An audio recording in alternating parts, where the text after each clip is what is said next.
Começar a falar com vocês já com a apresentação, só um instante. Se precisar de ajuda, Aldinei, eu compartilho por aqui.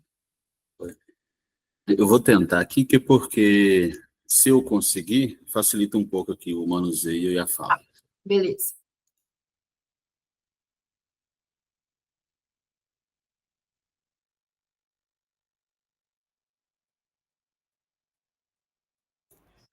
Vocês estão vendo aí, pessoal? Sim, deu certinho. Beleza. Então, pessoal, boa noite a todas, todos, todes.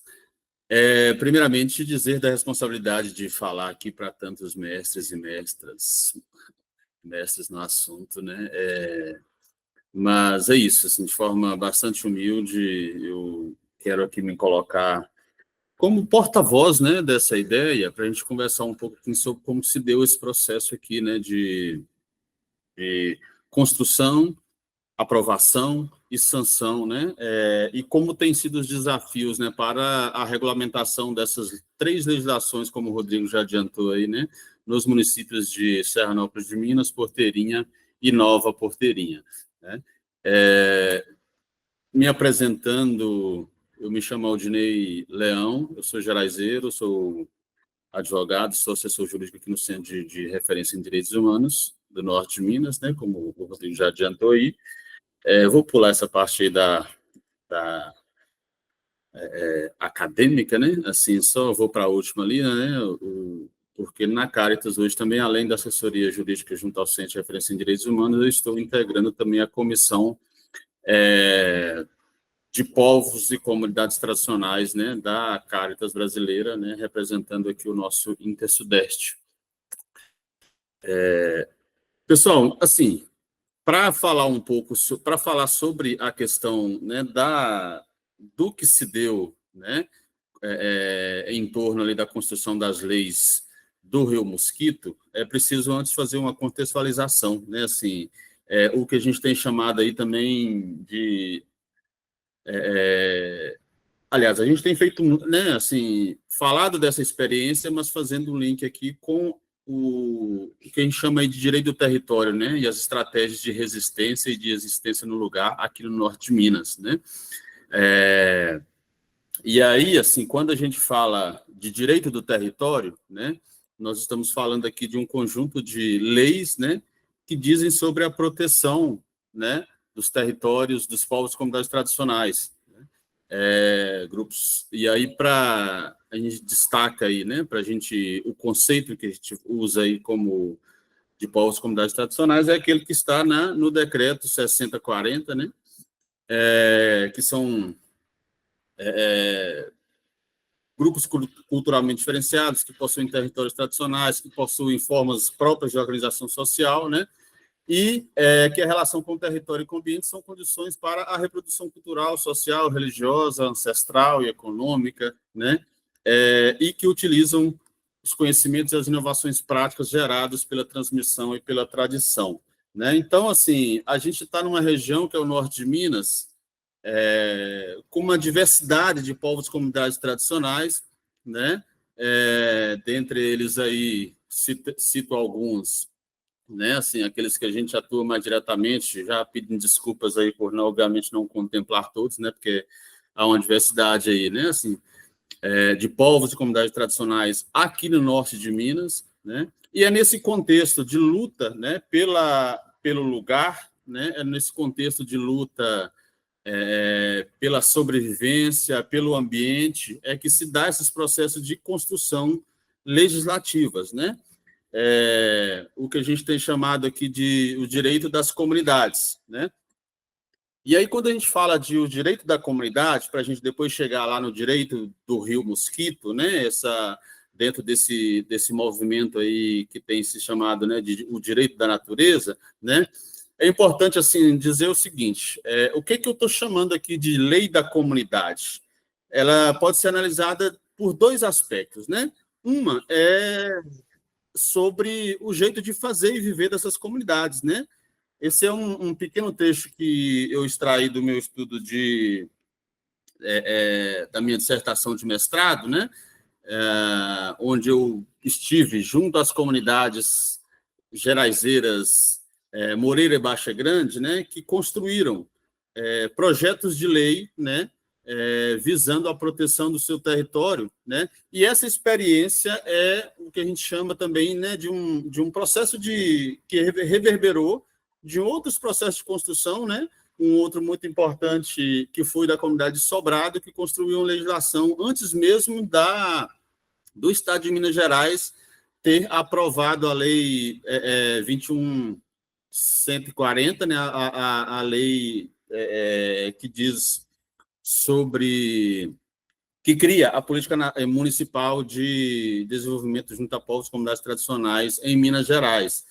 Então, a gente está falando aqui de comunidades que, né, se desafiam a construir o direito, né, em muitos momentos, né, ou a utilizar, né, do que se tem disponível na legislação, no direito, né, para proteger o território, para proteger o ambiente, né, e em última análise, por que dizer não, para proteger a natureza, né? Então, assim, se a gente, por um lado, tem uma diversidade de povos e comunidades tradicionais, uma diversidade cultural muito grande, existe aqueles elementos, né, que congregam, que são os principais agentes articuladores, né? E o principal deles é a proteção do ambiente, a proteção do território, né, a luta pelo território, a luta pela proteção do ambiente e, de uma maneira bastante especial, relacionados à questão da gestão e da proteção das águas, né? Então, assim, o que a gente chama de lei aqui da natureza, primeiro, nesse primeiro momento, né, a gente, relacionado a essa questão, né, o conjunto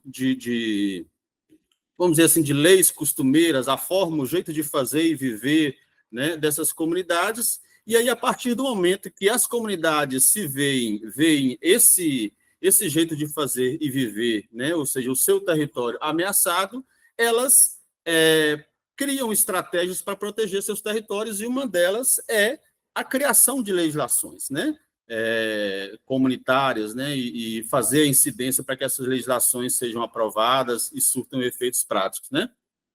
E aqui eu trago alguns exemplos, né, dessas legislações ainda no âmbito, né, da proteção do território, né? Essa, como eu já citei, né, do Sobrado, em Rio Pardo de Minas, e uma outra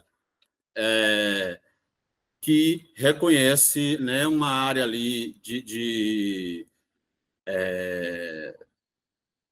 diz respeito ali ao território quilombola de Peixe Bravo e das comunidades, né, de Tapera e adjacências no município de Riacho dos Machados, né?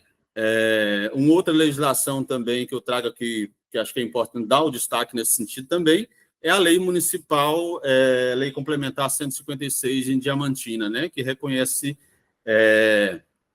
que dispõe sobre o reconhecimento e a proteção do modo de vida das comunidades tradicionais de apanhadoras de flores sempre vivas, né? Então, assim, são comunidades que lutam para proteger o seu lugar, inclusive, né, construindo a lei, né, quando, sobretudo nesse contexto brasileiro ou de insuficiência de legislações que protejam esse jeito de fazer e viver, né, e muitas vezes de inoperância do Estado e de situações de violações de direito de toda a natureza, em que pese, né, o Brasil aí, né, ter declarado na sua Constituição, na nossa Constituição, né, o dever do Estado em proteger e salvaguardar esses grupos, né, culturalmente diferenciados, né, em que pese também o Brasil ser signatário aí da Convenção 69 da OIT, mas o contexto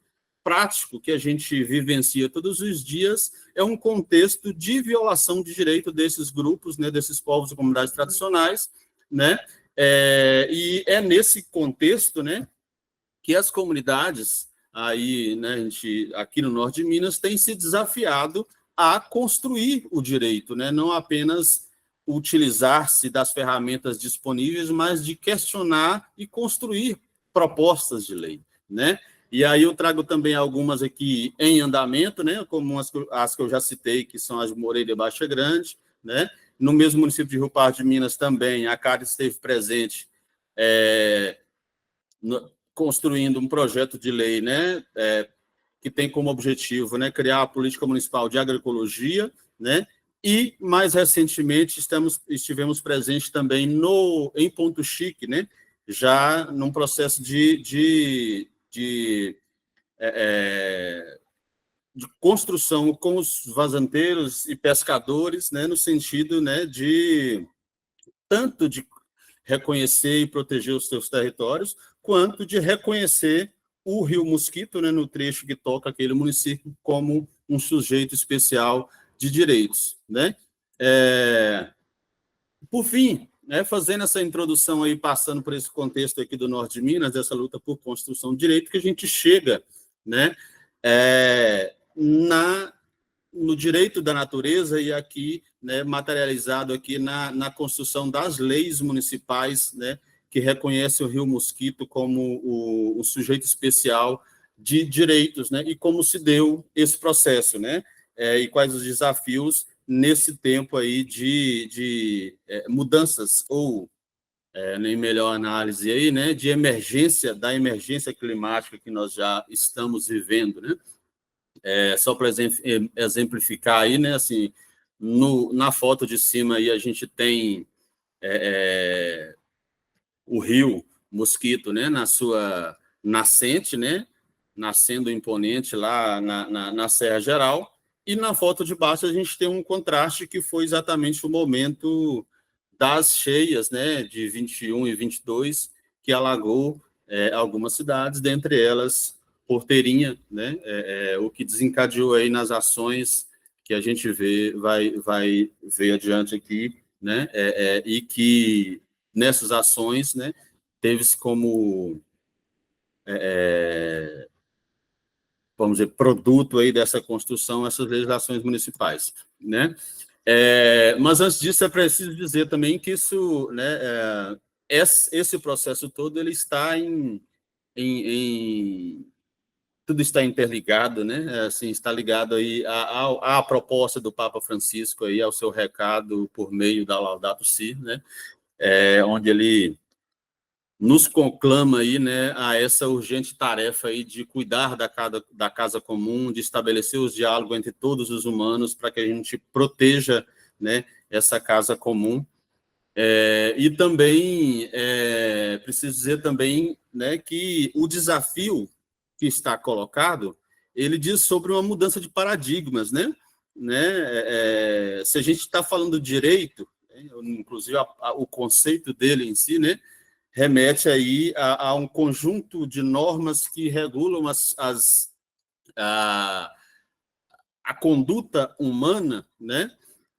E que, por vezes, coloca o ser humano numa posição de destaque, né? Assim, frente aos demais entes da natureza. Então, assim, esse movimento de construção do direito da natureza, ele vem no sentido de mudar esse paradigma, né? Assim, de pensar legislações, né? Que considerem a ecologia integral, considere essa ideia de que tudo está interligado e que o ser humano ele é um ente importante, mas ele é um ente pertencente a esse conjunto, né, de entes que compõem a natureza e não um ser superior sobre os demais nesse sentido, né? E também dizer que esse movimento, né, de defesa do Rio Mosquito ele não é algo que nasce agora, né? A gente tem esse marco aqui que é as enchentes de 2021, as ações que ocorreram a partir dali, né? E que chegaram nessa construção das leis, mas é preciso dizer que esse movimento pelo Rio Mosquito ele remonta aí a pelo menos 2 décadas, né? Como relatado pessoal e alguns registros, inclusive esse que é de uma fotografia lá de 2008, né? Onde as pessoas já se mobilizavam lá para fazer a defesa do Rio Mosquito, né, que ali já estava ameaçado por uma série de situações, né, no contexto urbano, sobretudo a poluição, no contexto rural, a agropecuária extensiva, e dentre outros ali, enfim, né? Então, assim, a luta pelo Rio Mosquito já é uma luta de algumas de décadas, né? Então, ela não nasce agora, mas ela ganha novos contornos a partir do que acontece lá em 2021 e 2022, que foram as grandes cheias, né? Que atingiram, né? Sobretudo a Bahia e o norte de Minas, né? Deixando aí mortos, desaparecidos, uma série de destruição, né? De casas, de arranjos produtivos, né? E aí, naquele momento, a Rede Caritas, né, ela se mobiliza para contribuir junto aos atingidos, né, por meio da campanha SOS Bahia em Minas Gerais, e essa campanha ela se dividiu ali, vamos dizer, metodologicamente, né, em 3 momentos. O primeiro momento foi o momento da ajuda emergencial, né, por meio da arrecadação e doação de alimentos e diversos outros itens, né. O segundo foi buscando contribuir com esses atingidos e atingidas nos seus processos de reconstrução, né, de casas, de arranjos produtivos, enfim. E teve um terceiro momento, que esse a gente chama atenção aqui, né, que foi a incidência política, por meio do qual, né, buscou-se questionar as estruturas, né, e chamar os parceiros locais, os poderes públicos, né, ao diálogo, né, e sobre a gestão de riscos e emergências, né? Então, nesse processo da incidência política, primeiro foram feitas plenárias nos principais municípios atingidos aqui no norte de Minas, né? Rio Pardo de Minas, Salinas e Porteirinha, né? E no segundo momento, né, no município de Porteirinha, foi proposta a realização de uma das oficinas, como o Rodrigo citou aí, que foi a oficina para a construção de um plano comunitário de gestão de riscos e emergências, né? E durante essa oficina, né, que vocês estão vendo aí na foto um desses momentos, né, a comunidade, né, como o Rodrigo já adiantou aí, ela vira para a assessoria da Caritas, para a gente que estava ali, vamos dizer, como facilitador daquele momento, e diz, olha, muito bacana o que vocês estão propondo aqui, da gente criar um plano para se preparar para uma próxima enchente, né? Mas o nosso contexto aqui é outro, né? O contexto nosso aqui é a convivência com os períodos de seca, e o que a gente precisa aqui mais nesse momento é cuidar da saúde do Rio Mosquito, né? Então, esse termo cuidar da saúde do Rio Mosquito, ao meu ver, é o que vira a chave ali. Opa, peraí, se vocês estão falando que precisa cuidar da saúde, vocês estão dizendo para a gente aqui que o rio ele é alguém, né, que está no mesmo nível, isso é isso, né? Aí o pessoal, exatamente isso, né? O rio é nosso irmão, e é assim que a gente precisa cuidar dele, né? A partir daí começa-se a um processo ali de mobilização social, de incidência política, nesse sentido aí de construção desses projetos de lei municipal, né? E aí foram feitas reuniões presenciais, reuniões virtuais, uma série de construções, né? Para chegar, né, no momento ali de apresentar essas legislações, né? Esses projetos de lei, perdão, né? E aí, estrategicamente, né, esses projetos, o projeto, né, foi construído inicialmente, né, o projeto para ser apresentado junto à Câmara de Porteirinha, né, foi marcado para ser entregue lá no Dia Mundial da Água. E nesse dia, né, por meio dessa mobilização, a luta se expandiu, chegando aos outros 2 municípios, né, e ali, aquele momento, contou com a participação de um grande público, e eu destaco principalmente ali a presença de estudantes, de jovens, né?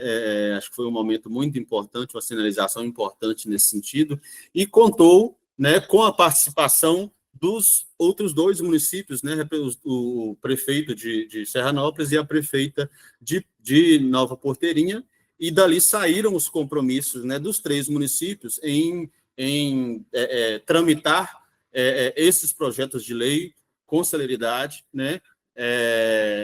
E chegamos aí perdão, né? Chegamos aí um tempo recorde, vamos dizer assim, né? De tramitação, aprovação de forma unânime e sanção pelos prefeitos dessas legislações municipais. E, nesse mesmo dia, a Leninha propôs na Assembleia de Minas Gerais, né, uma lei estadual nesse mesmo sentido, né, reconhecendo os direitos do Rio Mosquito, e lembrando que a Leninha também ela é autora aí da PEC 12 de 2023, que é a PEC dos direitos da natureza em Minas Gerais, né?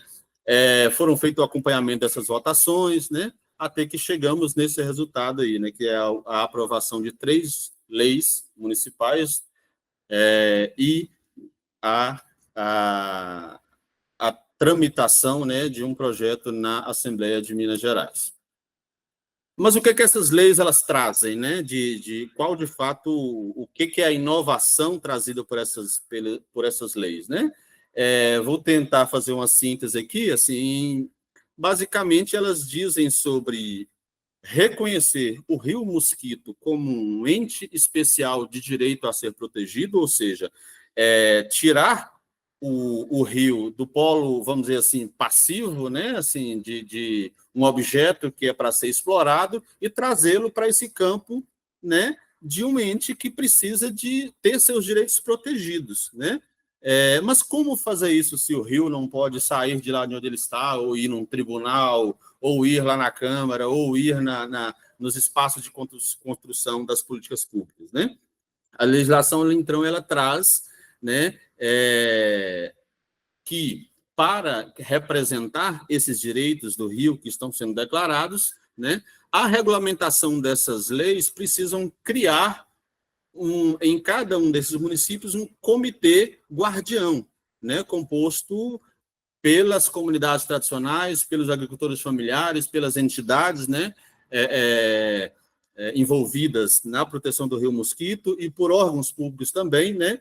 E esse comitê guardião ele tem aí o poder-dever, né, de representar o Rio Mosquito na efetivação dos seus direitos, né? Em síntese, trata disso essas legislações, né? E a partir daí, como é que está meu tempo aí, gente? Eu preciso... Eu já vou concluindo indo para o final aqui, né? Só para mim ver se eu não estou entrando muito aqui no tempo da colega. Mas, enfim, indo aqui... 5 minutos. Tá, beleza, é o suficiente. Então, assim, a partir desse momento, então, começam-se as estratégias, né, para reverberar, para dar visibilidade a essa experiência, tendo em vista a sua importância, o seu pioneirismo aí, né? Nós estamos falando aí das primeiras legislações no estado de Minas Gerais, né, a reconhecer um ente não humano, né, como sujeito de direitos, né, aliás, né, no que diz respeito a leis municipais, né? Assim, a gente tem outras experiências de alteração no Cerro, né? De alteração da lei orgânica, no sentido de reconhecimento do direito à natureza, enfim. Mas um projeto pioneiro, então necessitava naquele momento ali, entendeu-se que precisa criar um plano de comunicação, né? Que possibilitasse reverberar essa experiência para fora daqueles 3 municípios, né? Então, isso foi feito, foi bastante noticiado, né, em canais de comunicação internos e externos, né? A partir daí também, né, esse grupo foi convidado a expor essa ideia, né, durante a audiência pública que debateu a criação, né, a proposta, né, de emenda constitucional sobre os direitos da natureza no Congresso Nacional, né? Enfim, estamos, né, com esse produto, essas 3 legislações, mas assim, e enfrentando os desafios, né? Assim, e agora, né? As leis foram aprovadas, foram sancionadas, mas e aí?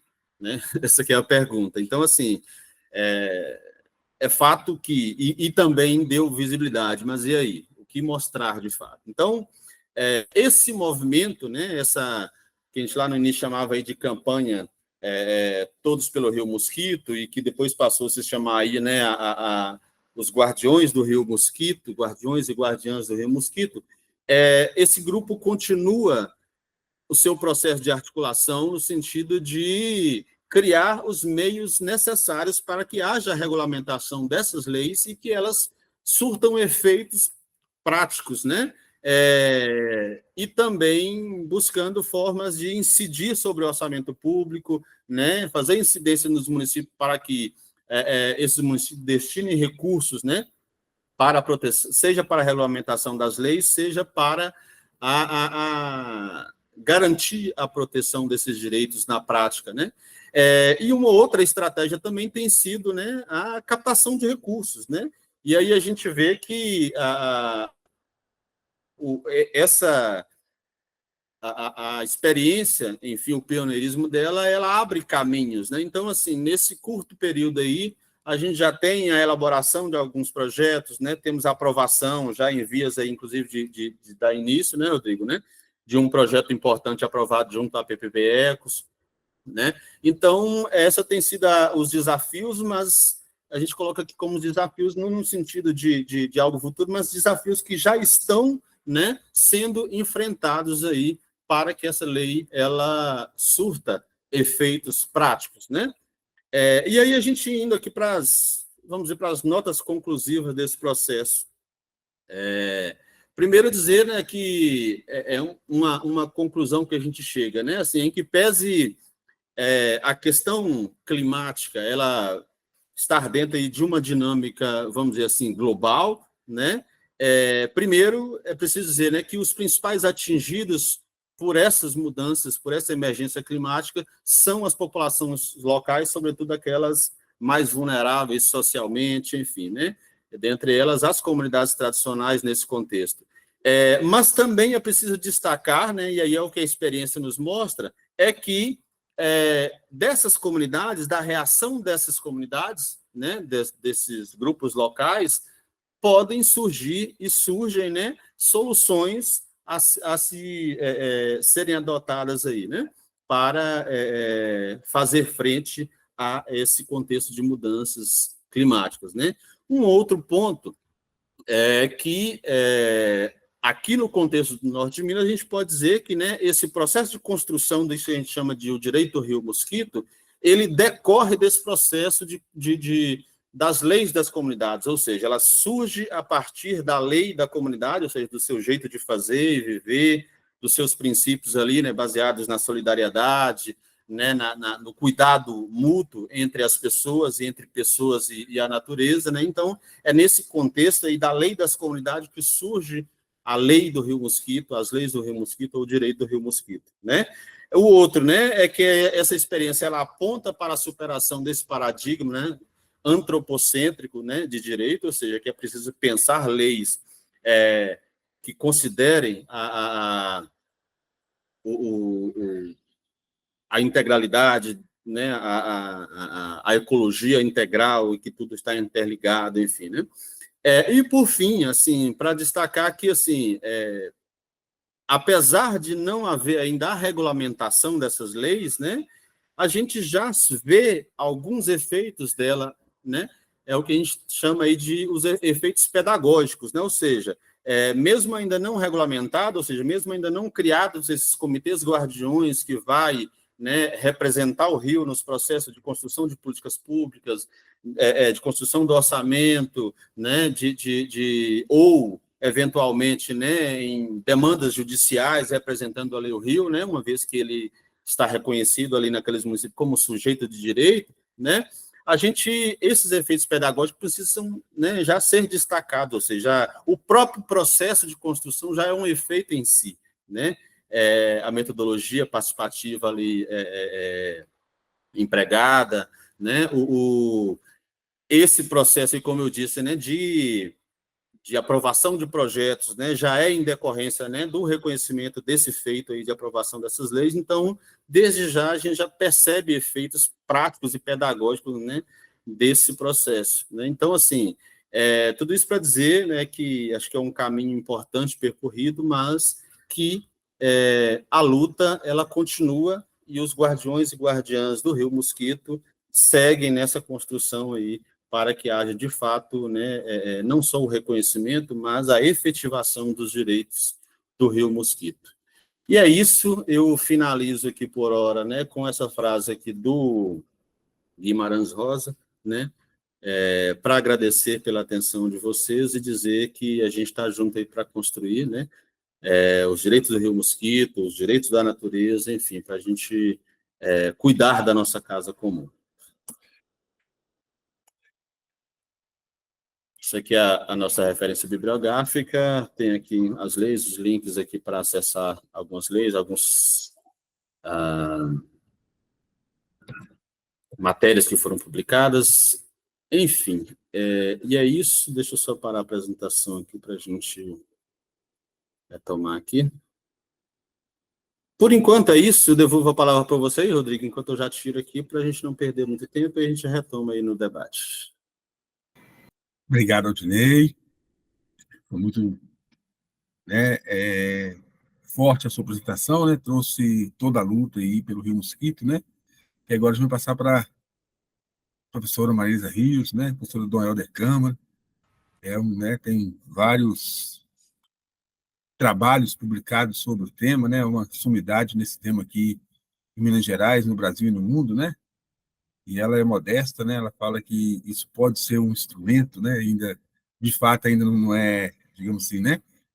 Ainda faltam muitos caminhos de leis a ser seguido para acontecer de fato, mas já tem muita coisa acontecida e graças ao trabalho dela, né? Então, professora Marisa, a gente passa para você aí, vamos ouvir atentos, que ela tem muita coisa para passar para a gente.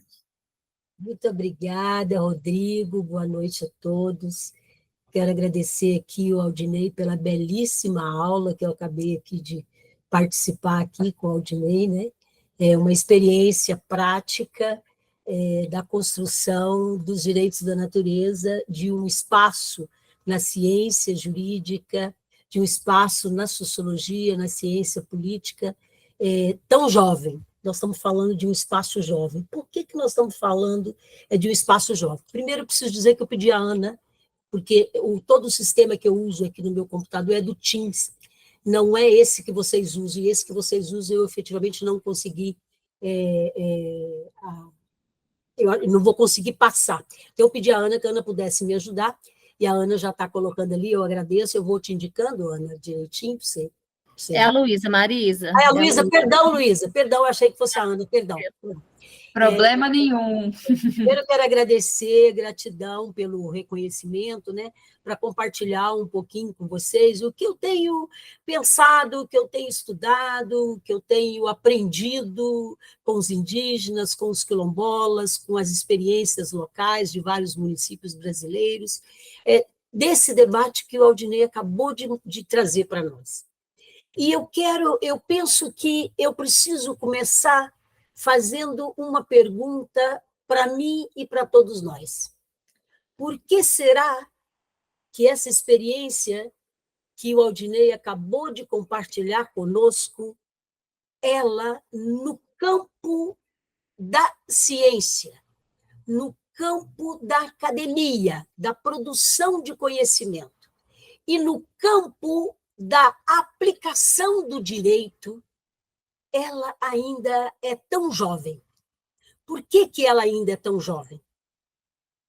Podemos dizer que ela é muito jovem porque esse debate que o Aldinei trouxe aí, muito focado, com uma fundamentação perfeita dos direitos da natureza, no Brasil isso aí vai iniciar ali a partir da década de 60, não quer dizer que a gente não tinha antes, mas esse debate batendo na porta da academia e batendo na porta dos tribunais, batendo na porta da estrutura jurídica e batendo na porta da academia. Por que eu quero afirmar isso? Porque no meio das comunidades, desde a experiência de São Francisco de Assis, isso já é carne e já é realidade. Por isso é que eu quero afirmar que a novidade não é para as comunidades que o Aldinei trouxe aqui. A novidade é para o debate científico. A novidade é para os debates que são feitos nos tribunais. A novidade é para os debates que são feitos nos espaços legislativos constituídos, como, por exemplo, trouxe aqui o Aldinei, a Câmara de Vereadores, a Assembleia Legislativa do Estado, o Congresso Nacional, e isso não só no Brasil, isso no mundo. No mundo. Então, por que essa novidade chega a nós com tanta força? Eu tenho uma esperança enorme, exatamente pelo que o Aldinei acabou de falar. Porque isso não é novidade para as pessoas que estão pertinho da terra, para as pessoas que convivem dia a dia com a negação de direitos, com a negação da comida, com a negação da terra. Não é novidade. Mas olha que coisa interessante. É essa experiência e muitas outras na história que foram à porta da ciência, à porta dos tribunais, à porta das instituições públicas para dizer: nós pensamos diferente. O Aldinei ele começou a fala dele dizendo o seguinte: a discussão dos direitos da natureza não começa com os direitos da natureza, começa com a construção dos direitos das comunidades. E os direitos das comunidades é aqueles que são construídos pelas próprias comunidades. E aí, na segunda tela aí, que a Cláudia já vai passar para mim, a segunda tela, é a razão científica que esse debate chegou tão tarde. A razão científica que esse debate chegou tão tarde está num campo que vários autores na sociologia, sobretudo na sociologia, na ciência política e também na ciência jurídica, se perguntou: será que tudo que nós estamos fazendo, será que todo esforço de produção de conhecimento, que todo esforço de uma construção legislativa enorme, será por que não está dando certo? Porque, em primeiro lugar, é preciso mudar a maneira de pensar, a razão pela qual pensamos. E é aqui que que eu tenho assim a alegria de afirmar que a crise não são dessas comunidades. A crise é da própria ciência. Nós estamos falando de uma crise sistêmica, uma crise do sistema jurídico, uma crise do sistema social, uma crise do sistema político e, sobretudo, uma crise da ciência. Porque a ciência, trazendo a história já bem mais perto de nós, que chegou em 1972 e criou o direito ambiental, a ciência que fez isso foi pela tristeza da incapacidade científica até aquele momento de dar conta do crescimento da crise ambiental. Porque a crise ambiental não é de 72. Surgiu em 72 exatamente porque tinha crise ambiental. Então, a crise, em primeiro lugar, é uma crise científica. E, ao mesmo tempo, em segundo lugar, é uma crise jurídica.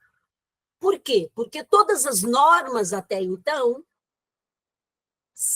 foram construídas a partir de uma lógica, que o Aldinei trouxe muito claramente aqui, dizendo antropocentrismo, ou seja, uma lógica construída por uma única ideia, que a gente diz, a ideia ocidental. A Europa pensou e disse: o mundo precisa pensar assim. E arrancaram de nós, os latinos-americanos, a nossa história de sobrevivência, a nossa história. Muitos indígenas morreram, sabemos o que se passou às comunidades quilombolas, e nesse contexto é porque arrancaram de nós a nossa própria identidade, a nossa própria maneira de pensar o mundo, de pensar a vida. E a ciência foi responsável por isso.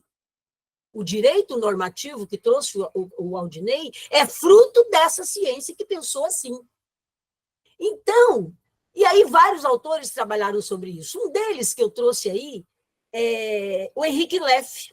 O Henrique Leff é um autor muito interessante, que o Henrique Leff trabalha no campo da sociologia, no campo das ciências sociais, e o Henrique Leff vai dizer o seguinte: olha, a primeira questão que a ciência precisa olhar para ela e aprender de novo o que é ambiental, o que é ambiente, o que é direito ambiental, que ele chamou de saber ambiental. Então, é preciso repensar os nossos conceitos. E repensando os conceitos é que a ciência acaba adquirindo e trazendo para si o conceito que trouxe aqui o Aldinei da ecologia integral, ou seja, eu chamo da ecologia de saberes. Porque a ecologia de saberes é um conceito que não veio da ciência, veio da experiência das comunidades tradicionais. E aqui na América Latina, veio da resistência do povo negro e do povo indígena. É essa resistência que deu vida a esse conceito. E aí o Papa Francisco disse isso lá em 2015, no documento que o Aldinei acabou de dizer, mas eu falei, eu vou procurar saber se isso que o Papa Francisco está dizendo, se eu encontro alguma comunidade indígena ou alguma comunidade quilombola que me explique o que o Papa disse. Eu fui a uma comunidade indígena aqui no Rio Paraupeba, próximo do município São Joaquim de Bicas, em torno do Rio Paraupeba, com os dois grandes acidentes, Brumadinho e Mariana. Eu fui perguntar para os indígenas de Axorrã o que para eles significava aquele momento. Eles choravam na beirada do Rio Paraupeba, e diziam: o rio morreu, e nós também vamos morrer juntos, porque se o rio morre, nós também vamos morrer. Nós também. Então, essa ideia de tudo estar interligado, eu escrevi um texto, saiu no livro publicado pelas Paulinas, chamado Democracia e Diálogo. Tudo está interligado, o rio, a comunidade e a terra. Então, esses direitos que o Aldinei trouxe aí, construído para se chegar ao debate dos direitos da natureza no norte de Minas, as populações tradicionais, foi matado de nós, mas, na verdade, a resistência das populações tradicionais não deixou morrer. E aí, na tela seguinte, a gente vai ver qual é a justificativa, a razão jurídica, teórica, para essa ideia está hoje num debate seríssimo, Aldinei, dentro da academia. Eu sou professora num mestrado e doutorado em Direito Ambiental. E meus colegas e eu, vocês não imaginam a enorme dificuldade que tem o cientista, que tem os juristas, que tem os juízes, eu tenho alunas juízas, desembargadores, etc., de compreender isso. De compreender isso que o Aldinei acabou de dizer. Por quê? Porque a centralidade desse conceito, tudo está interligado, a centralidade é a vida e não o mercado. E a centralidade do antropocentrismo é o mercado. A centralidade do antropocentrismo é tudo aquilo que existe, meio ambiente são todos os bens que existem, e eu utilizo isso em favor de mim e da minha família. É muito diferente do que o Aldinei trouxe aqui. A centralidade aqui é a vida, e todas as formas de vida. E isso, a própria Igreja Católica fez isso conosco lá no passado. A filosofia fez isso conosco. Tem um filósofo lá de 1561, ele morreu em 1561, ele morreu cerca de 1626, mais ou menos, chamado Francis Bacon, só para citar um filósofo. Ele sintetizou e bateu o martelo. Natureza é objeto em função do homem. O homem está no centro do mundo. A natureza é apenas um objeto. Cuidamos do objeto para a gente ter bastante objetos, para a gente dar conta de que eles possam ser colocados a nosso bel prazer. Então, o primeiro desafio para responder essa pergunta, por que a gente demorou tanto, é porque a ciência demorou para compreender que não existe uma única razão. Uma razão é antropocêntrica, a outra é ecocêntrica. E o diálogo entre o antropocentrismo e o ecocentrismo é que está dando força a toda essa experiência que o Aldinei trouxe para nós. E aí, na tela seguinte, que minha amiga vai passar, o que esse diálogo entre antropocentrismo e ecocentrismo? Ecocentrismo quer dizer o seguinte: a vida no centro, o universo no centro. Nós somos um pedacinho do universo, nós somos um pedacinho do rio, nós somos um pedacinho da terra.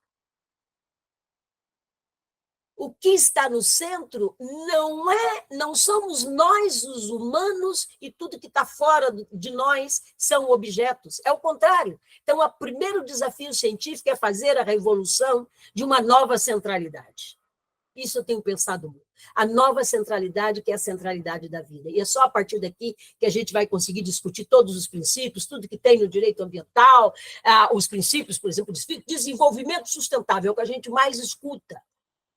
Mas a ciência jurídica produziu, historicamente, desenvolvimento sustentável, com o nome desenvolvimento sustentável, mas estava falando de crescimento econômico apenas, numérico. A lógica do ecocentrismo é o contrário disso. É o desenvolvimento da vida. Para que a vida se desenvolva, se tem economia. E não se tem economia e mata a vida para poder não matar a economia. E aí, em alguns países, tem muitos instrumentos jurídicos a partir disso já. Tem muitos instrumentos jurídicos construídos. Mas 2 constituições na América Latina, e aqui é de uma alegria muito grande, Aldinei, para mim, Rodrigo, Ana, Deliene, Reinaldo, é de uma alegria enorme. A América Latina é pioneira nesse debate jurídico em torno dessa mudança de razão. A razão antropocêntrica versus razão ecocêntrica. A América Latina é pioneira. A América Latina é tão pioneira que as 2 primeiras constituições que trouxeram para dentro do seu texto que a natureza é sujeito de direito, isso é uma revolução enorme, porque até então, sujeito de direito somos nós, natureza é objeto. Isso é uma revolução muito grande. Foi a Constituição do Equador, de 2008, e a Constituição da Bolívia, de 2009.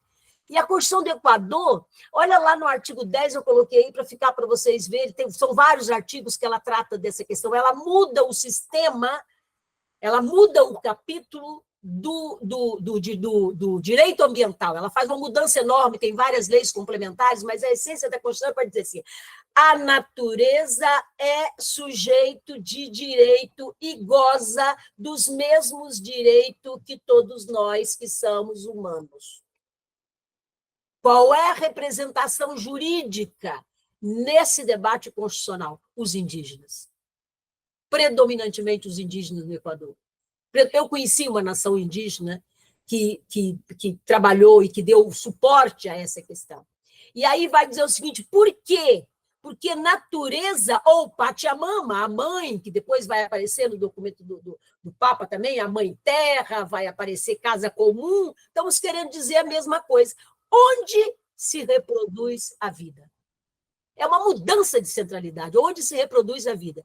Por isso, é um direito que é preciso ser respeitado integralmente. Por quê? Porque direitos da natureza para a tradicionalidade é a mesma coisa que o direito à vida, a todas as formas de vida. Há uma extensão da vida, há um reconhecimento de que temos vidas, não somos só nós, que os animais têm vida, que as árvores têm vida, que o rio tem vida e assim por diante. E a Constituição da Bolívia vai fazer a mesma coisa, reconhecer o direito da madre terra.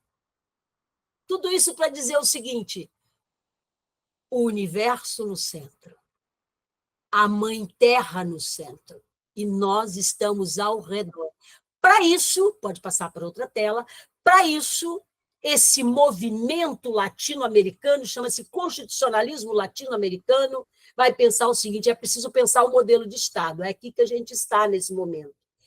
Na minha compreensão, Rodrigo, a ciência jurídica já consegue compreender que é possível garantir direitos há outras formas de vida que não os humanos. Mas a ciência jurídica ainda não conseguiu compreender que isso requer uma mudança de concepção de Estado.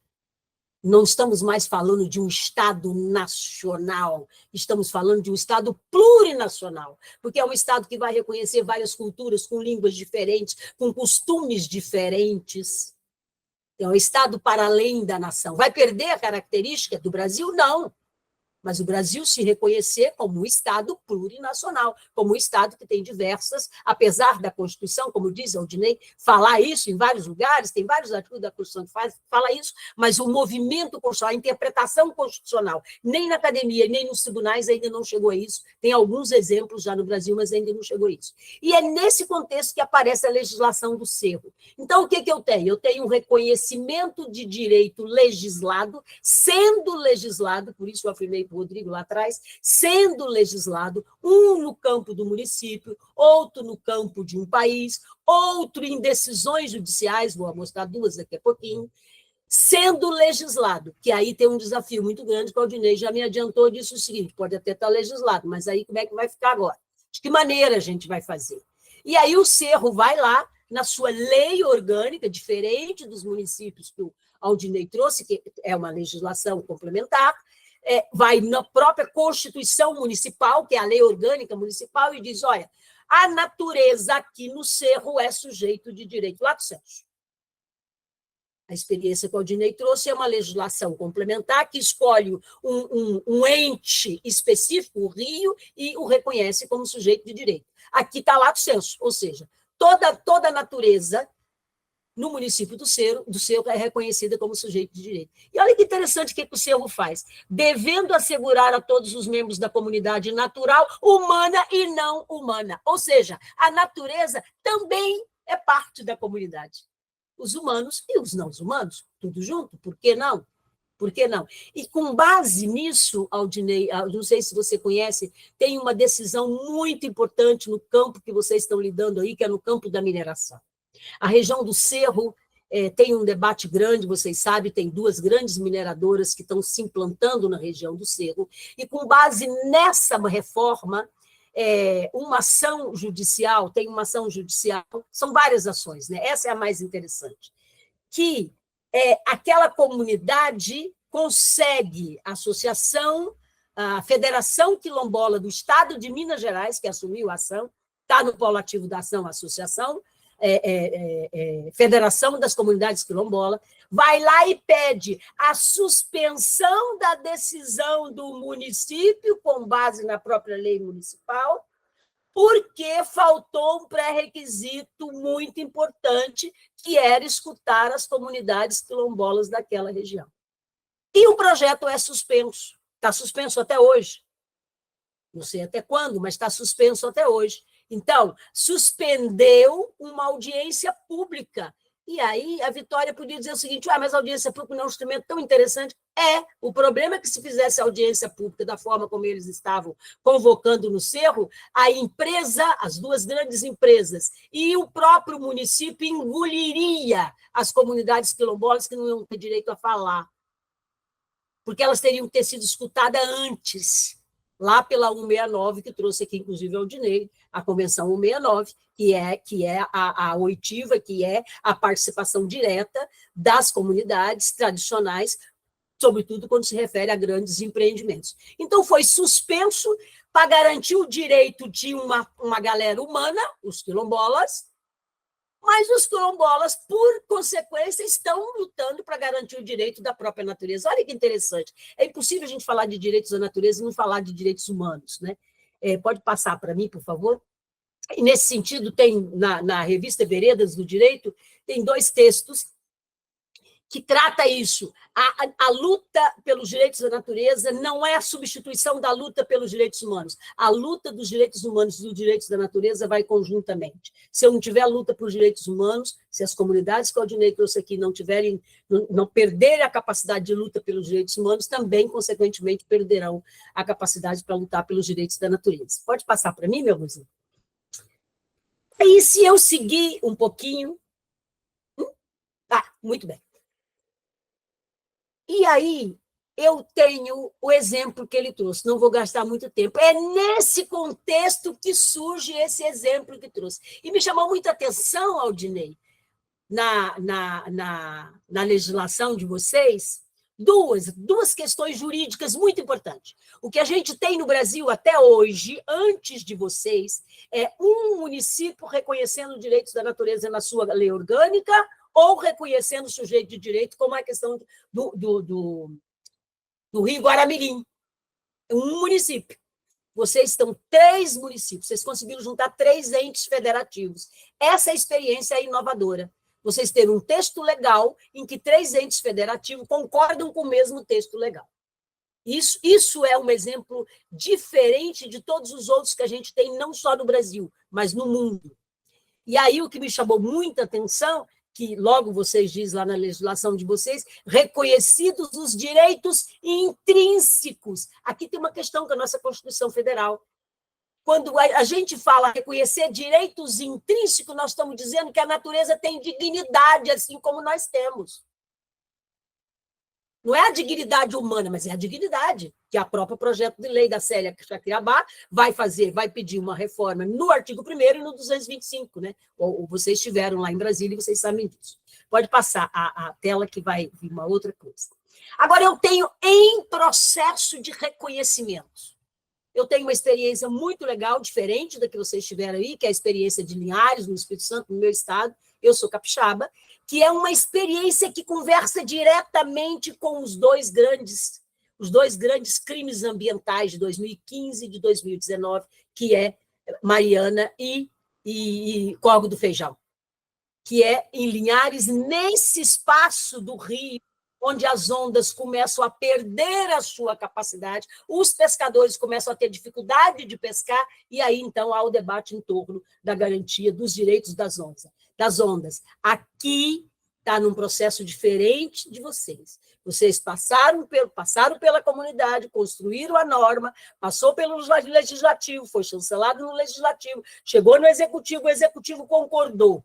Aqui, por que é em processo? Porque ainda não temos a resposta do executivo. Nós temos o debate dos pescadores, temos a Câmara de Vereadores, mas ainda não temos a chancela do executivo. E aí é nesse contexto que vai surgir emendas constitucionais para Estado. O Estado do Paraná tem uma emenda, o Estado do Pará tem outra, Minas Gerais tem outra, que é o da Leninha, que você falou, tem vários estados no Brasil que já têm essa questão. Mas o que me chamou a atenção na emenda da Leninha, que é perfeita, é muito interessante, é o acréscimo de um artigo específico na Constituição Estadual de Minas Gerais, que seria o 214, para dizer a natureza onde também se reproduz e realiza a vida. A própria natureza é a vida. Sem ela, nós não vamos ter vida. Tem direitos plenos e intrínsecos. Tem dignidade. Merece ser respeitada. E merece ser representada por nós, como o que o Aldinei trouxe, o Conselho dos Guardiões, que você tem isso, inclusive, em outros espaços do mundo, né? Intrínsecos e perpétuos.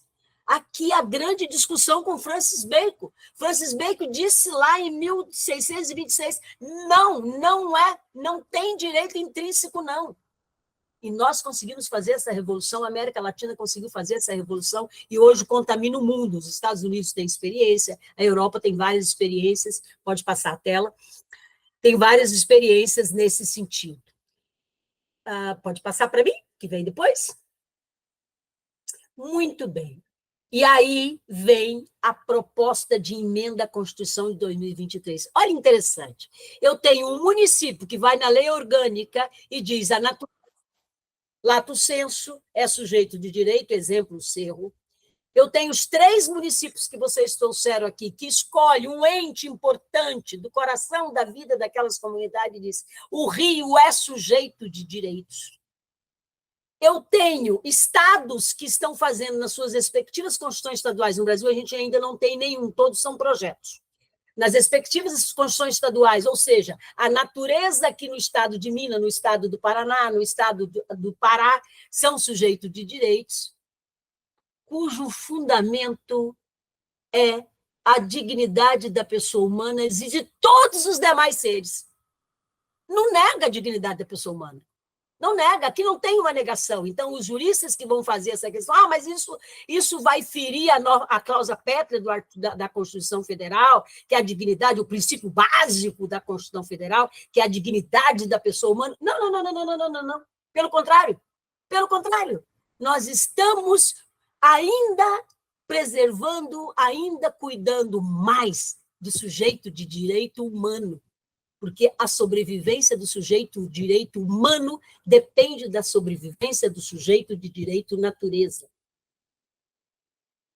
E é muito interessante que vai dizer, lá no 225, a proposta que faz lá o projeto da Célia Shekrabá, é todos os membros da natureza. Eu amei Aldinei, porque não começou todos os humanos.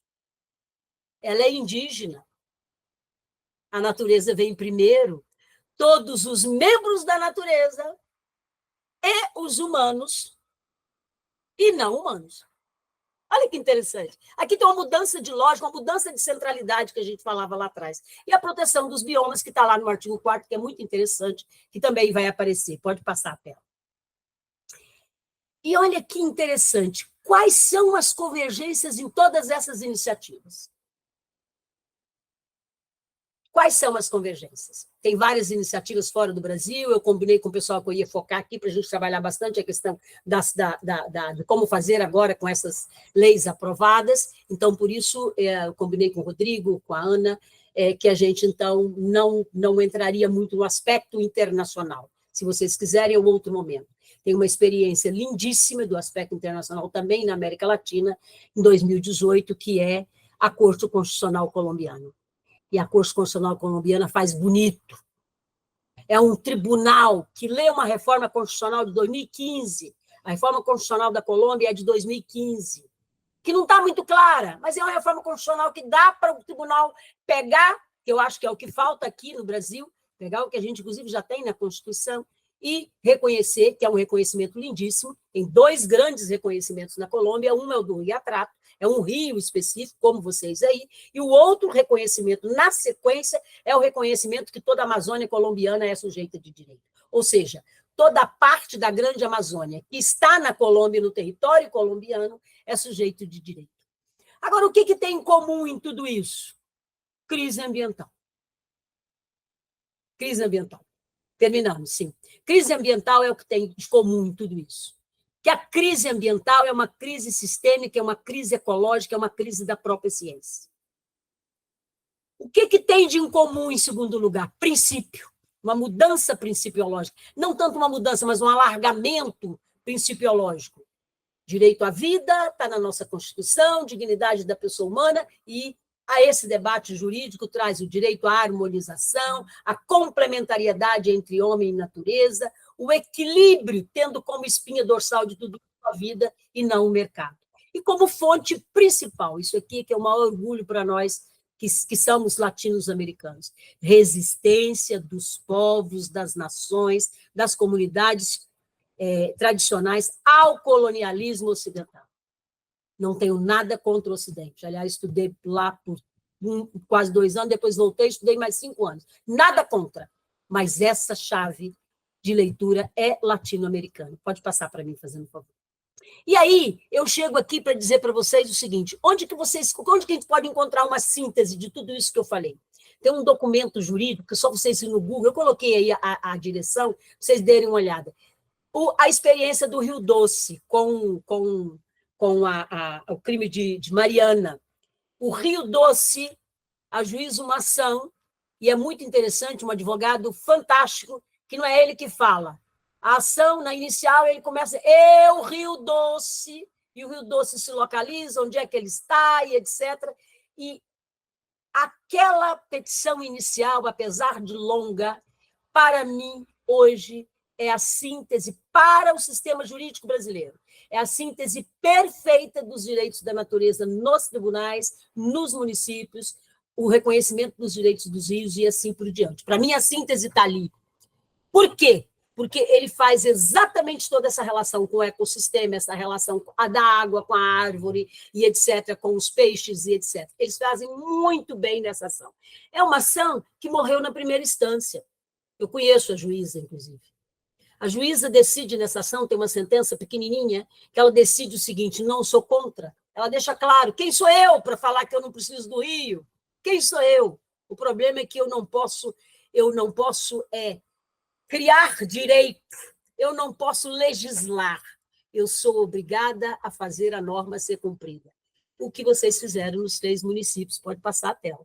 A norma começou sendo feita pelas comunidades, chegou ao legislativo, chegando ao legislativo, o legislativo não cumprindo, cabe sim o judiciário fazer cumprir, como a experiência que tem no Paraná. Tem uma experiência bonita no Paraná, chamada Lagoa da Conceição. O judiciário fez exatamente isso. O município reconheceu, perfeito, eu sou juiz, eu já sei onde eu vou me amparar, então eu posso decidir. E aí a juíza, inclusive, pode passar a tela, ela chegou a esse ponto, tem uma decisão belíssima. E a última pergunta, essa foi para responder a primeira pergunta, por que a gente tardou tanto? A gente tardou tanto porque retiraram de nós o nosso pensamento. Retiraram da gente, disseram que aquilo que era a nossa história não era verdade. Verdade é o que disseram para nós que a nossa história seria. A segunda pergunta, já fechando, que foi que eu conversei com os colegas, o que os direitos da natureza podem ajudar no caso concreto de vocês aí? E aí eu li várias coisas do que se passa aí, não vou tratar muito do grande projeto, mas eu trouxe para vocês 2 fontes jurídicas que eu penso que pode ajudar na prática de vocês. Primeira delas, eu acredito na educação ecológica. Aí tem uma diversidade de autores que tratam o que seria educação ecológica, como é que a educação ecológica ambiental, que é o meu grupo, inclusive, de pesquisa, aconteceria nas universidades, nas escolas públicas, particulares e assim por diante, pautado no artigo 206 da Constituição, que aqui está no campo da política pública da educação. E aí tem um autor que me chama muita atenção, que é o Edgar Land, que ele vai dizer: o pensamento está em todos os lugares. Tentaram arrancar de nós, mas não arrancaram. Onde os diferentes povos e suas culturas se desenvolvem em múltiplas formas de saber. E aí, a Constituição da Bolívia fez, a do Equador ainda não, mas a Constituição da Bolívia, do Equador fez de uma forma diferente. Fez essa transposição para a ferramenta. O direito da natureza pode ser uma ferramenta se eu trouxer ele aqui para o campo da educação. Se a educação será descolonizadora. Não fui eu que escrevi, está escrito na Constituição. Será descolonizadora. A educação será intercultural. Pode passar a tela para mim. E aí, Minas Gerais. Não sei se vocês conhecem. Tem uma lei federal que regulamenta a educação ambiental. E Minas Gerais tem uma resolução de 2022, que na própria resolução reconhece os direitos da natureza. Está no artigo 12, puxa essa resolução depois, abraça essa resolução que pode ajudar vocês, a nós, nessa luta que nós temos. E lá a própria resolução do Estado de Minas Gerais diz: o termo direito da natureza é reconhecer a importância da natureza e a interligação entre todas as formas de vida, humanas ou não humanas. E vai terminar dizendo, alterando o paradigma, a tese do Aldinei. Está na lei mineira. A lei mineira reconhece que tem que alterar o paradigma e que, se não alterar o paradigma, eu não tenho. Eu não consigo pensar a natureza como sujeito de direito, consolidando a natureza como titular de direito. Pode passar para mim. Esse é um documento importantíssimo. E aí a minha sugestão, que eu tenho pensado muito nela, pode passar a tela para mim, é o campo da educação. Da educação. E da educação ecológica ambiental. E aí tem alguns textos, eu coloquei alguns textos produzidos por mim, por outros colegas, né, que vocês podem olhar depois, fazendo sempre essa conexão. A luta dos direitos humanos é a luta dos direitos da natureza. Não lutar pelos direitos da natureza é enfraquecer a nossa luta de anos pelos direitos humanos. Então, eu penso que a política pública da educação é que vai ajudar os guris, os piquititos, desde pequeno, a compreender que a natureza é sujeito de direito na prática educacional.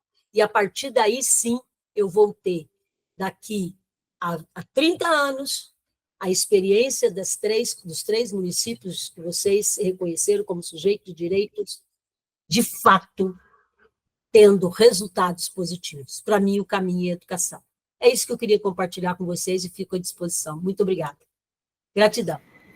Marisa, gratidão também, né? Você conseguiu em pouco tempo trazer desde o discurso mais teórico, passando aí pelas experiências práticas, nos chamando aí para o campo da educação e nos deixando muito material aí de referência para a gente estudar, né? Então, nós também estamos convocados a estudar vários materiais que a Marisa trouxe, depois nós vamos enviar para vocês aí a esse material para a gente fazer o estudo. Então, a gente tem mais 10 minutinhos, gente, que a gente vai abrir aí para algumas perguntas, algumas falas, depois retornar aí para a consideração final da Marisa e da Aldinei. Vamos lá? Quem quiser fazer falas.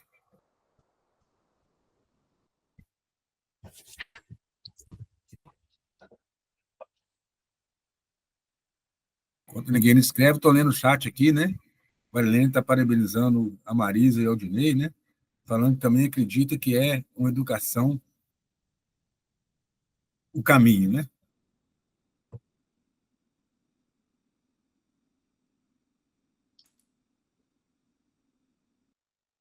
Vamos lá, Pedro. Olá, boa noite. Me chamo Pedro, né? Eu sou agente da Caritas Diocesana de Itabira e a minha fala é mais no sentido de agradecer, né, pela formação que a gente teve na noite de hoje, que eu acho que foi bem interessante, assim, passeou por diversos temas, né, e muito em linha com os desafios do nosso tempo, né, da questão socioambiental,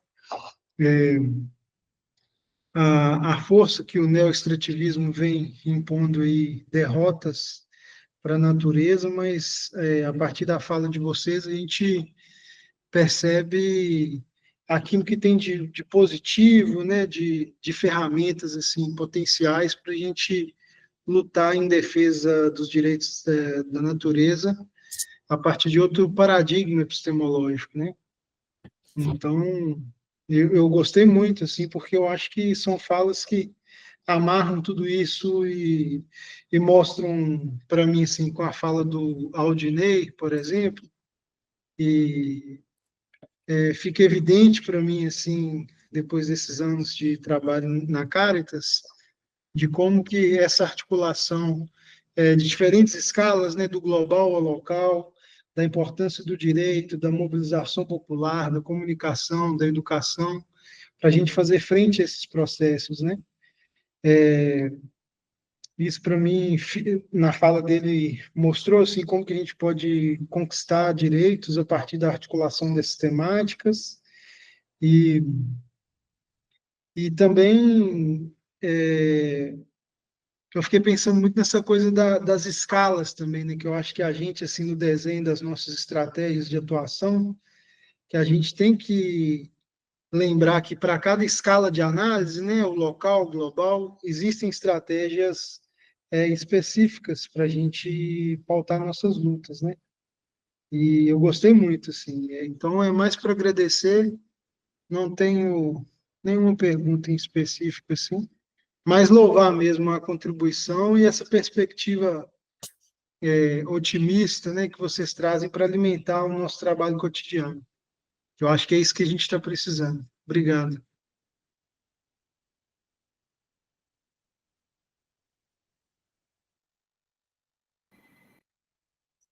Maria Mendes.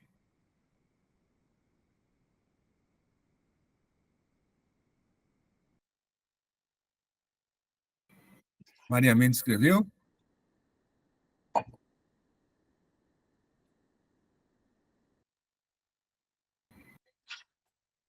Estou vendo mão levantada de Maria Mendes. Está escrito ou só levantou a mão?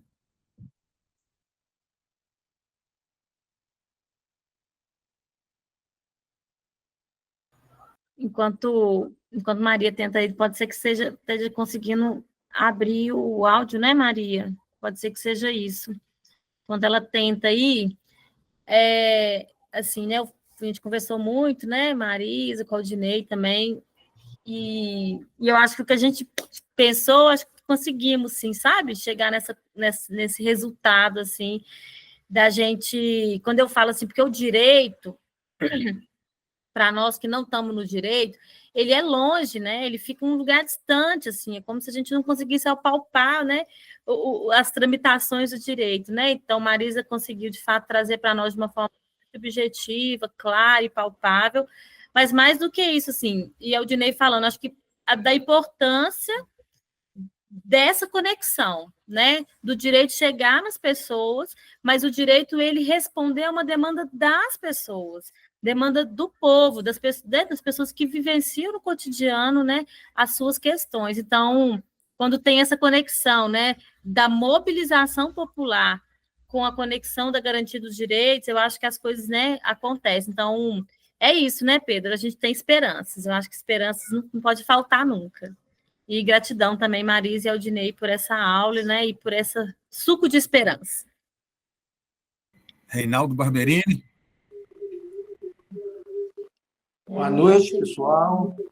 Reinaldo, aqui da Zona da Mata, de José Leopoldina, voluntário da Carta, da CPT, Comissão Pastoral da Terra, né? A gente ouvindo aí as duas falas, uma complementando a outra, né? E a gente vê assim no dia a dia, às vezes a gente sente que o camponês e a gente se sente emparedado, né? E o que vocês trazem, essa experiência da teoria e da prática, né? Apontando alguma saída, assim, hipoteticamente, eu penso assim, né? Isso aí seria uma britadeira que a gente poderia estar quebrando essas paredes, né? No cotidiano, trazendo só metaforicamente, né? E assim, a gente se sente desanimado, a verdade é essa, né? A gente se sente desanimado diante de certa situação, né? Aqui na Zona da Mata a gente tem uma luta aqui de 20 anos, né? Nós somos companheiros de luta aqui, CARTA, CPT e várias outras entidades, Fraternidade Franciscana, né? E às vezes a gente sente emparedado, assim como os camponeses, né? Mas essas falas aí, assim, alimenta, vale a pena, né? Mostra que vale a pena a mobilização, a troca de experiência e que tem saídas, né? Tem saídas apontadas, com experiências de outros lugares, né? De outros territórios, né? Acho que é muito importante isso. A gente, assim, fica feliz, né, de saber que tem gente comprometida, né? Advogado, que ele falou aí, né? Ela que é acadêmica, né? Aqui também a gente conta também com alguns acadêmicos, né? Que nos ajudam, né? Então, assim, apesar de ter momento que a gente sente, né, desanimado, emparedado, mas quando aparece, né, essas experiências, né, essa lógica do contraponto, né, a gente fica feliz, anima a gente. Por uma pergunta, não sei se é uma pergunta, se é uma indagação, é como é que a Marilza vê a nossa esquerda no Brasil, né? Que ainda é uma esquerda desenvolvimentista, né? E aí a gente vê assim o presidente lá na ONU, faz todo aquele discurso, né, de uma energia limpa, né, que na verdade não é isso, né? A gente sabe muito bem por aí que não é isso, né? Como é que você vê isso, né? E aí você fala em educação, que é transformadora, pelo que você colocou aí, né? E eu acredito também que seja assim, né? Mas como é que nós vamos fazer, né, com essa esquerda ainda desenvolvimentista, né? Qual que é o recado, né? Qual que é a pressão que nós temos que fazer, né? Ainda com essa esquerda desenvolvimentista. Desculpa aí, é uma preocupação que eu tenho também. Eu sou petista, mas eu tenho essa preocupação, né? E às vezes muito petista não gosta que a gente fala isso. Mas eu acho que a gente tem que falar e nos perguntar, né? Nos desafiar. Obrigado, desculpa aí. Nós vamos ouvir a última inscrita, depois voltamos para Marisa e Claudinei. Vitória? Ei, pessoal, boa noite a todos e todas. Eu sou Vitória, sou advogada popular, atuo na Caritas no projeto Brumadinho. Fazer uma fala aqui bem breve, agradecer pela partilha, né, de escutar a experiência do reconhecimento do Rio Mosquito enquanto sujeito de direito. Nunca não tinha ouvido falar, né, uma pessoa da comunidade de forma direta, né, de como é que foi esse processo. Então, Aldinei, te agradecer pela partilha, foi muito rica. É muito bom ver a força, né, das comunidades se organizando para fazer que o direito se valha, né? A gente vê o direito muito omisso e quando uma comunidade se organiza para fazer com que ele tenha validade, né, é muito importante, né? Quando a gente não espera a ação do legislativo. E, enfim, o direito sendo construído a partir da base, né? Que é o de fato que a gente acredita dentro da advocacia popular. E muito bom escutar também a professora Marisa mais uma vez, né? A gente já teve juntas numa aula da Dom Helder, a convite dela, e trazer aí a partilha de toda a sua bagagem. Mas é muito bom poder a gente fazer uma fala de crítica ao direito, né? Estando dentro dele. O direito ele é construído nessa lógica, né, da modernidade para servir sempre ao capital, né, dentro da lógica da liberdade, né, quando a gente vê o surgimento do direito, e de uma forma hegemônica, né, e não para proteger essa integridade da relação entre ser humano e natureza. E os povos originários, os povos tradicionais, vêm muito nos ensinar isso, né, como é que o direito precisa mudar esse paradigma e de construir aí esse reconhecimento do direito dos povos e comunidades tradicionais. E o quanto a gente está atrasado, né? Porque há milhões de anos essa luta vem sendo feita pelos povos tradicionais, onde já tem um ordenamento jurídico próprio, né? Uma autodeterminação própria, e a gente precisa de uma validação das constituições desse direito, né?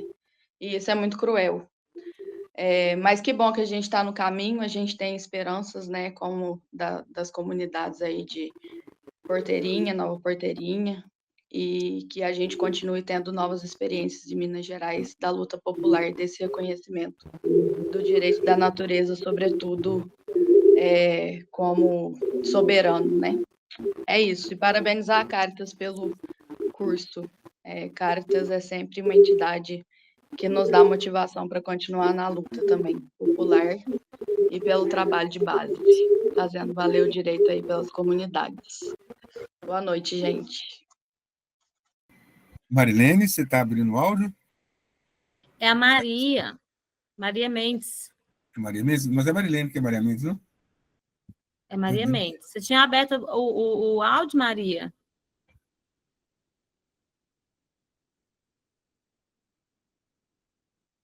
Vai tentar, Maria? Eu quero falar, eu preciso falar. Boa noite a todos, desculpe, tá?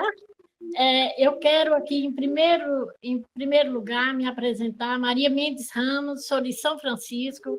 A nossa cidade é banhada pelo Rio São Francisco, que também está morrendo, né? Está definhando a cada dia, e a gente tem, sim, de fazer alguma coisa em prol de salvar os rios, salvar a água, porque esse mundo, todos nós precisamos da água, né? Então, eu faço um trabalho, eu sou voluntária da Caritas de Januária e gosto muito, participo muito de todos os eventos que aparecem, a gente está sempre procurando conhecer mais, tá? Quero aqui parabenizar vocês, que trabalho lindo, gente, que maravilha! Fiquei encantada mesmo com todo esse trabalho de vocês, sabe? A gente fica assim feliz, né? Porque existe alguém que está fazendo alguma coisa, muito feliz. Me senti muito feliz com isso. Recebi o convite, né, para participar. Entrei já atrasada, mas, nossa, parabéns para vocês, viu? Tá? Quero aqui dar um abraço carinhoso em cada um de vocês pelo belo trabalho, tá? Estamos juntos, tá? Boa noite. Obrigado, Maria. A gente volta agora para o Aldinei e depois para a Marisa finalizar.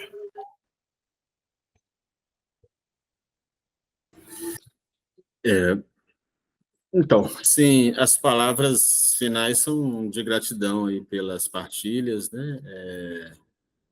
Acho que um momento aqui de agradecer aí a todos, todas, em especial aí a Marisa, né?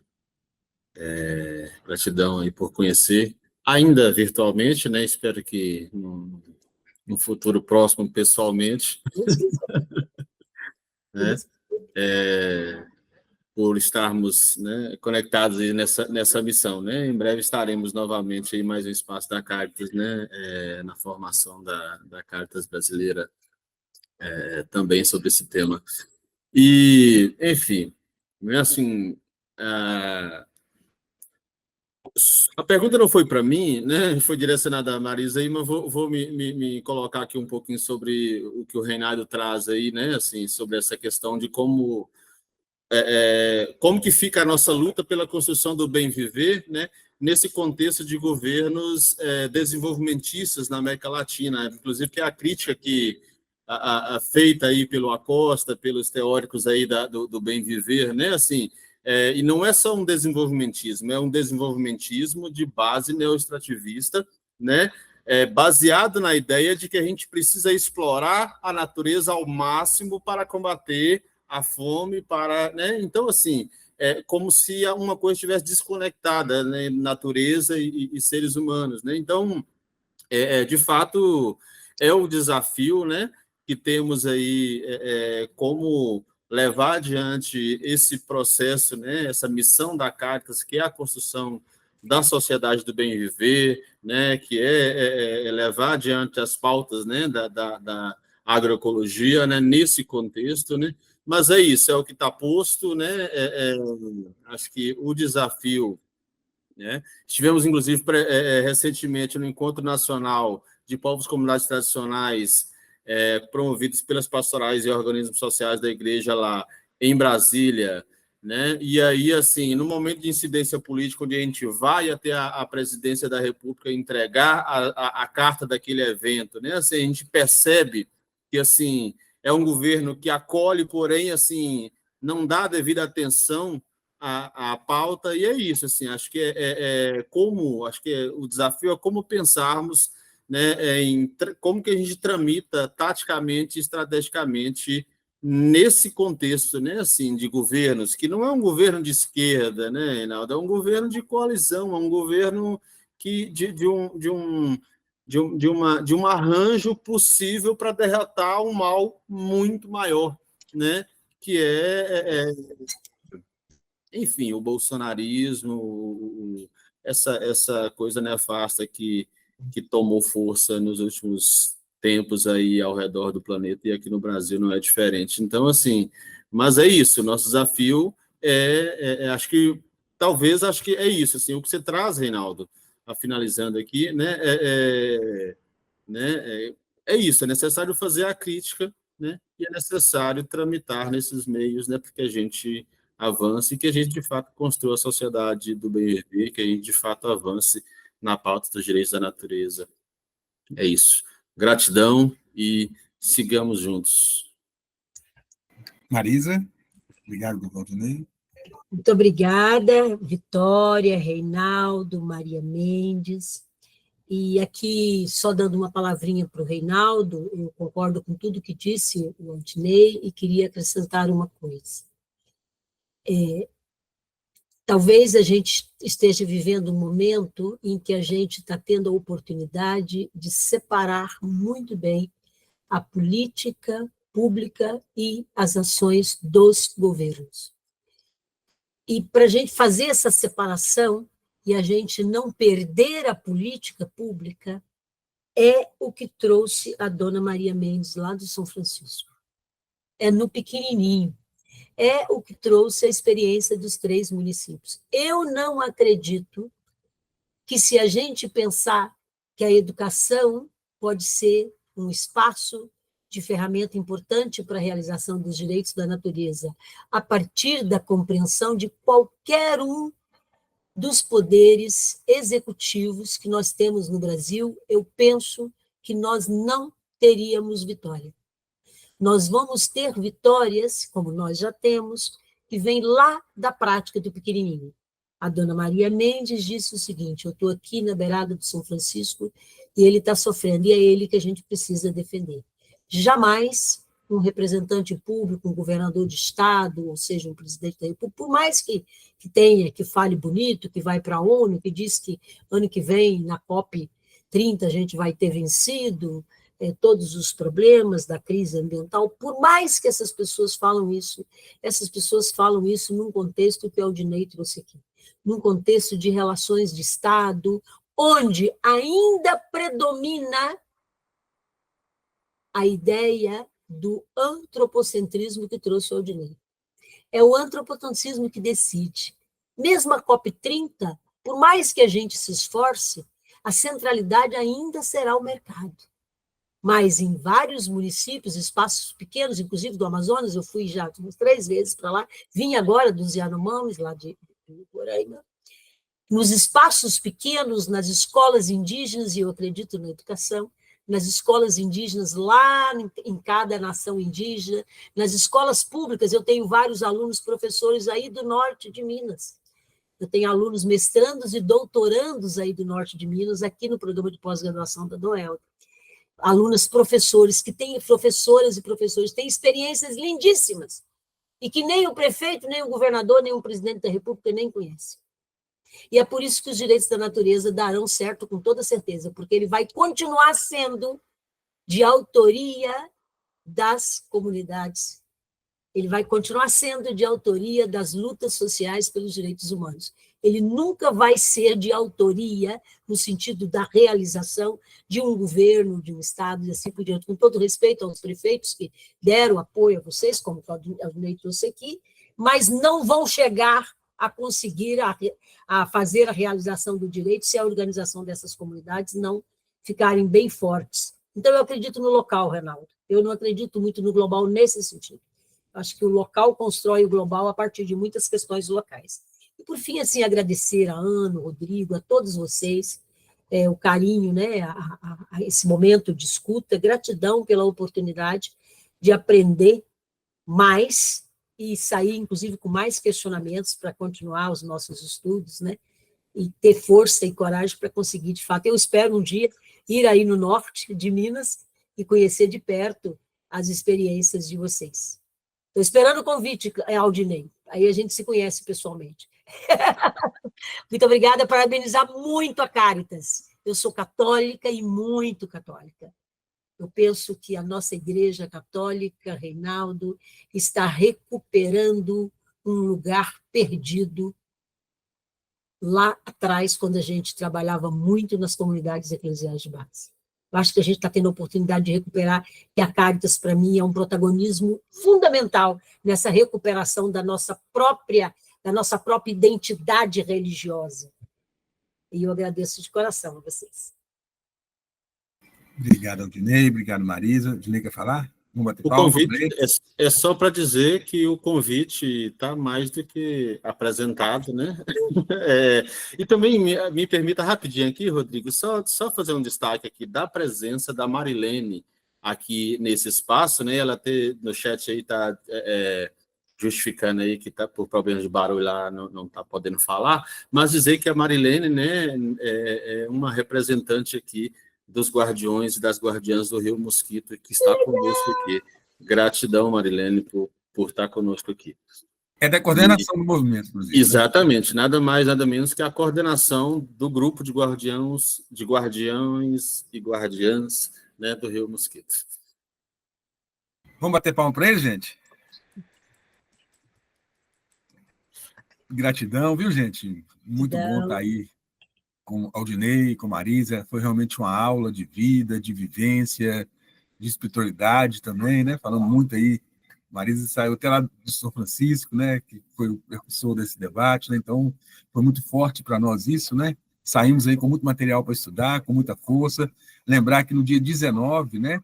A gente tem o nosso último encontro e a gente quer, a partir do que a gente viu sobre a crise climática, que nós vimos sobre a questão da transição energética, nós vimos sobre o direito da natureza, construir instrumentos de lutas, né, no dia 19 de novembro. Né? Então, a gente conta com todos e todas, né? E estamos aí. Foi muito bom essa noite, né? Que bom que seguramos até agora. Tem gente que está aí querendo ver o jogo do Galo, querendo ver os comentários, né? Segurando ele, então vamos aí. Vamos nessa. Terminamos. Alencar, presente. Alencar, Presente. Gratidão. Presente, presente. Mais alto, presente. Vamos em paz e que o Senhor nos acompanhe.